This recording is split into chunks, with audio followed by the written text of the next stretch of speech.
बच्चों good afternoon. आज हम हिंदी व्याकरण के अंतर्गत पढ़ेंगे अलंकार। आप लोगों ने इसके पहले की मेरी सारी वीडियोस देखी हैं। आप लोगों को कैसा लगा सो मुझे आपने बताया नहीं अब तक, मुझे कमेंट बॉक्स में ज़रूर बताइए और मेरे चैनल को लाइक और सब्सक्राइब ज़रूर कीजिएगा। सो बच्चों चलो आज हम देखते हैं अलंकार। आज मैंने बहुत ही शॉर्ट वीडियो बनाई है अलंकार की, मतलब बहुत ही ईजिली वीडियो बनाई है जो आप लोग अगर एक बार देख लेंगे तो आप लोगों को 10 मिनट में सारे अलंकार कंठस्थ हो जाएंगे, सारे अलंकार याद हो जाएंगे। सो हम चलो देखते हैं अलंकार क्या है। तो सबसे पहले हम देखते हैं अलंकार के भेद। तो अलंकार के मुख्य रूप से 3 भेद होते हैं। पहला है शब्दालंकार, दूसरा है अर्थालंकार और तीसरा है उभयालंकार। ये तो हमें नाम से ही पता चल रहा है। शब्दालंकार शब्दों की जिसमें खासियत हो, अर्थालंकार जहाँ अर्थों की खासियत हो, और उभयालंकार दोनों। तो हम इसको ब्रीफली आगे पढ़ते हैं। पहले हम सबसे देख लेते हैं कि अलंकार की परिभाषा क्या है। तो हम सबसे पहले अलंकार की परिभाषा देखते हैं। तो अलंकार 2 शब्दों से मिलकर बना होता है, अलम धन कार। यहाँ पर अलम का अर्थ होता है आभूषण। मानव समाज बहुत ही सौंदर्योपासक है, उसकी प्रवृत्ति के कारण ही अलंकारों को जन्म दिया गया है। जिस तरह से एक नारी अपनी सुंदरता को बढ़ाने के लिए आभूषणों को प्रयोग में लाती है, उसी प्रकार भाषा को सुंदर बनाने के लिए अलंकारों का प्रयोग किया जाता है। अर्थात जो शब्द काव्य की शोभा बढ़ाते हैं उसे अलंकार कहते हैं। साहित्यों में रस और शब्द के शक्तियों की प्रासंगिकता गद्य और पद्य दोनों में ही की जाती है, परंतु कविता में इन दोनों के अलावा भी अलंकार, छंद और बिंब का प्रयोग किया जाता है। जो कविता में विशिष्टता लाने का काम करता है। हालांकि पाठ्यक्रम में कविताओं को अपना आधार मानकर ही अलंकार, छंद, बिंब और रस की विवेचना की जाती है। आप लोगों ने अलंकार की परिभाषा समझी। अलंकार का अर्थ होता है एक तरह से गहना, आभूषण। तो जिस तरह से मतलब आभूषण पहनने के बाद एक स्त्री की सुंदरता बढ़ती है, हम बहुत सारे आभूषण गहने पहन लेते हैं, तो जिस तरह से एक स्त्री की सुंदरता में निखार आ जाता है, 4 चांद लग जाते हैं, उसी तरह अलंकार काव्य में आ जाने से या अलंकार की सुंदरता काव्य में आ जाने से काव्य की भी सुंदरता बढ़ जाती है। तो अलंकार के बारे में आपने समझा कि साहित्य हो या कविता हो, गद्य हो या पद्य हो, अलंकार बहुत ही महत्वपूर्ण होता है एक साहित्यकार के लिए, एक कवि के लिए और एक लेखक के लिए। हम आगे देखते हैं। तो हम आगे अब देख लेते हैं। तो उदाहरण के तौर पर हम देखते हैं कि भूषण बिना न सोहई, कविता बनिता मित। अतः काव्यों को शब्दों व दूसरे तत्वों की मदद से सुसज्जित करने वाला ही अलंकार होता है। मतलब काव्यों की सुंदरता बढ़ाने के लिए हमें अलंकार की विशेष आवश्यकता होती है। हमें अलंकार बहुत ही ज़रूरी हो जाता है अगर हमें काव्य में सुंदरता लानी है। तो आगे हम देखते हैं। तो अलंकार के प्रयोग हम देख लेते हैं। तो अलंकार के प्रयोग का आधार क्या है? कोई भी कवि कथनीय वास्तु को अच्छी से अच्छी अभिव्यक्ति देने की सोच से अलंकारों को प्रयुक्त करता है, जिनके द्वारा वह अपने भाव को उत्कर्ष प्रदान करता है या फिर रूप, गुण या क्रिया का अधिक अनुभव कराता है। कवि के मन का ओज ही अलंकारों का असली कारण होता है। जो व्यक्ति रुचि भेद आयंबर या चमत्कार प्रिय होता है, वह व्यक्ति अपने शब्दों में शब्दालंकार का प्रयोग करता है, लेकिन जो व्यक्ति भावुक होता है, वह व्यक्ति सदैव अपने कविताओं में, अपनी साहित्य में, अपनी रचनाओं में अर्थालंकार का ही प्रयोग करता है। अर्थालंकार और शब्दालंकार मुख्य रूप से 2 अलंकार होते हैं। एक होता है शब्दों की अभिव्यक्ति और एक होता है अर्थों की अभिव्यक्ति। अब आप सोच रहे होंगे कि ये शब्दों की अभिव्यक्ति और अर्थों की अभिव्यक्ति क्या है। तो जहाँ पे मतलब शब्द की प्रधानता हो, जिसे हम पढ़ के हम ये समझ सकें कि यहाँ पे शब्दों को इस तरह से लिखा गया है, शब्दों को इस तरह से दर्शाया गया है कि पाठक के मन में एक उत्साह जागृत हो जाता है, तो वहाँ पे शब्दालंकार होता है। और जहाँ पे शब्द तो कॉमन ही होते हैं, शब्द नॉर्मल होते हैं, लेकिन जब हम उसका अर्थ ढूंढने लगते हैं तो वो अर्थ कुछ अलग ही खिलकर हमारे सामने आता है, तो वहाँ पे अर्थालंकार की अभिव्यक्ति होती है। आगे हम देख लेते हैं तो शब्दालंकार के कौन कौन से भेद होते हैं। तो शब्दालंकार के मुख्य रूप से 3 भेद होते हैं, अनुप्रास, यमक और श्लेष।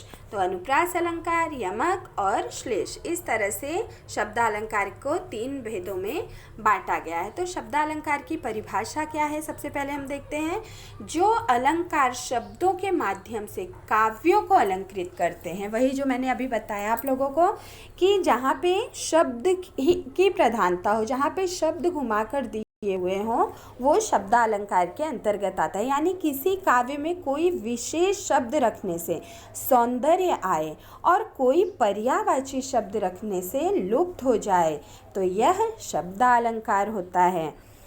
आगे हम देख लेते हैं। सबसे पहले शब्दालंकार के अपने भेद देखें तो सबसे पहले हम देखते हैं अनुप्रास अलंकार क्या है।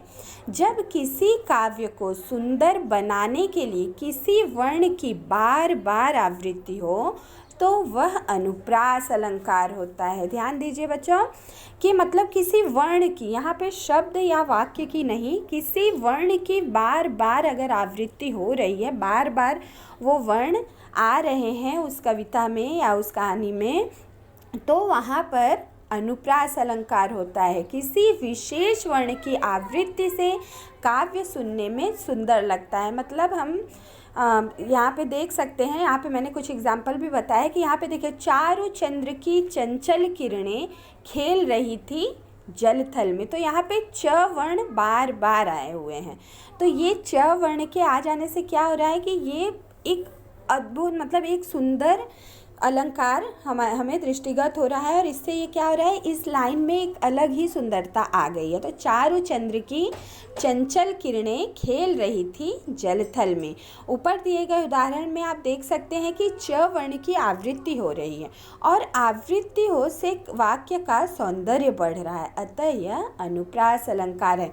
ये बात आप लोग एकदम माइंड में बिठा लीजिए कि अनुप्रास अलंकार में वर्ण की आवृत्ति होती है, शब्द या वाक्य की नहीं। जहाँ पर बार बार एक ही वर्ण, जैसे एक एग्जाम्पल और मैं बता देती हूँ आप लोगों को, जैसे खड़क सिंह के खड़कने से खड़कती हैं खिड़कियाँ। तो यहाँ पे ख शब्द बार बार आए हैं, तो इससे क्या होता है कि इस कविता की सुंदरता शब्दालंकार में बढ़ जाती है। मतलब ये सुनने पर ही अच्छा लगने लगता है, इसमें अर्थ निकालने की ज़रूरत नहीं होती है।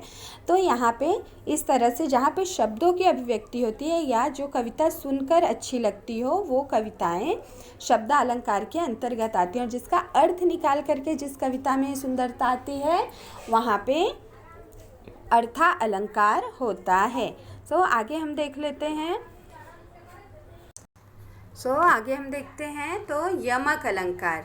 जिस प्रकार अनुप्रास अलंकार में किसी एक वर्ण की आवृत्ति होती है, उसी प्रकार यमक अलंकारों में किसी काव्य का सौंदर्य बढ़ाने के लिए एक शब्द की बार बार आवृत्ति होती है। ठीक है, मैंने क्यों आपको बार बार फोर्स किया कि आप लोग ये समझिए कि अनुप्रास अलंकार वर्ण है, क्योंकि आगे आपको शब्दों की अभिव्यक्ति पे ध्यान देना है। तो यमक अलंकार में शब्दों की अभिव्यक्ति मतलब शब्द बार बार दोहराए जाते हैं, तो वो होता है यमक अलंकार। तो सौंदर्य बढ़ाने के लिए एक शब्द की बार बार आवृत्ति होती है। 2 बार प्रयोग किए गए शब्द का अर्थ अलग हो सकता है।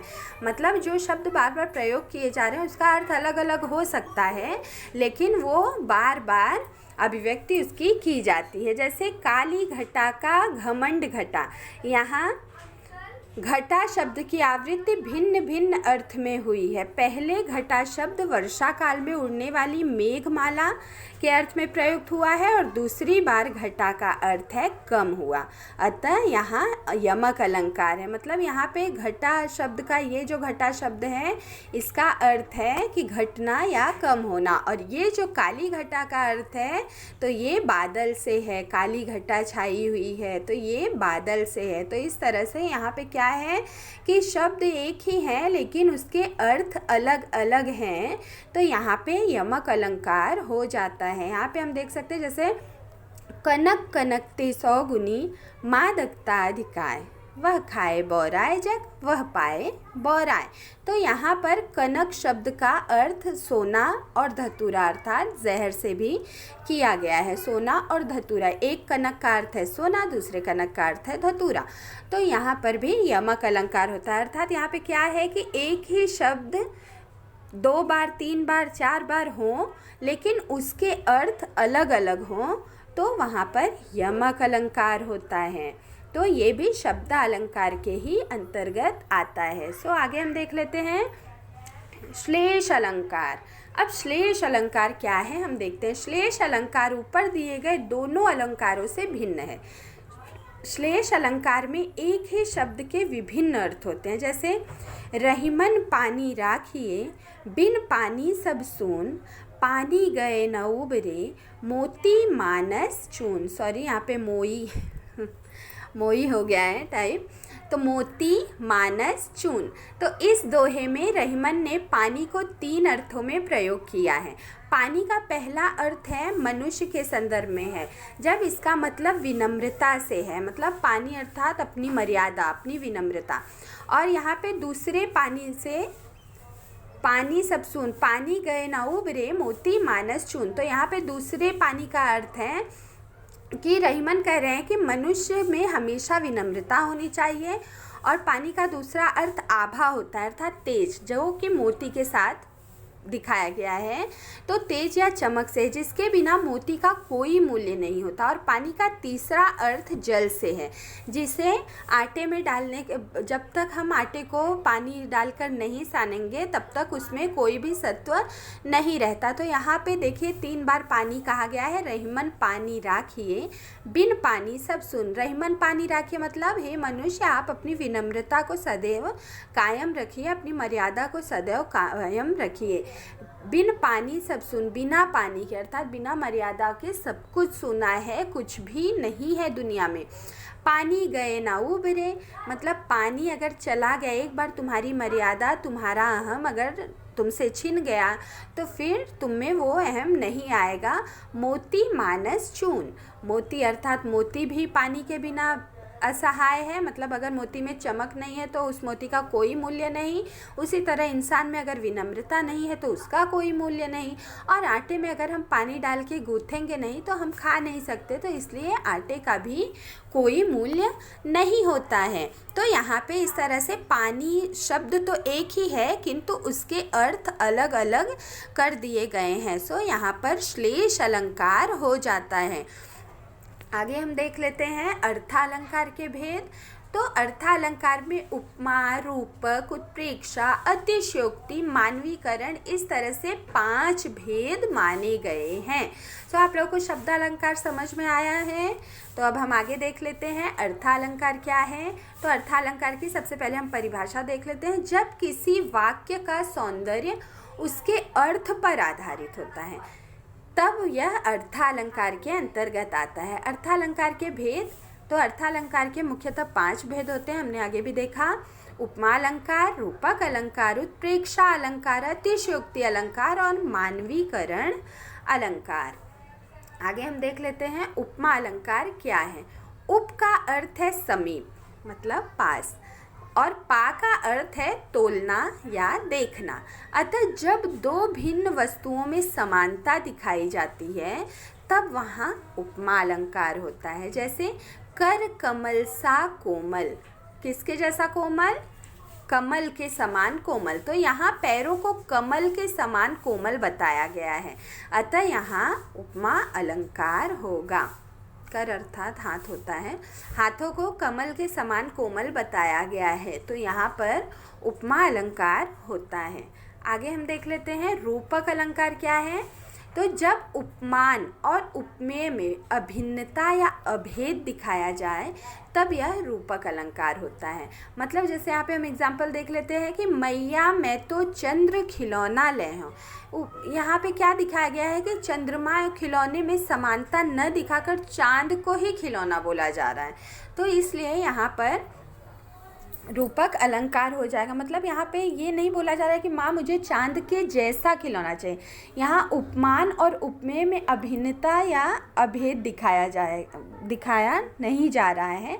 यहाँ पर क्या है कि चंद्रमा को ही खिलौना मान लिया जा रहा है। श्री कृष्ण चंद्रमा को ही खिलौना मान करके बोल रहे हैं कि मैया मुझे चंद्रमा खिलौने के लिए चाहिए। तो यहाँ पे रूपक अलंकार हो जाता है। आई होप आप लोगों को अच्छे से समझ में आ रहा होगा। मैंने बहुत ही शॉर्टकट में बनाया है ये वीडियो। तो उत्प्रेक्षा अलंकार क्या है?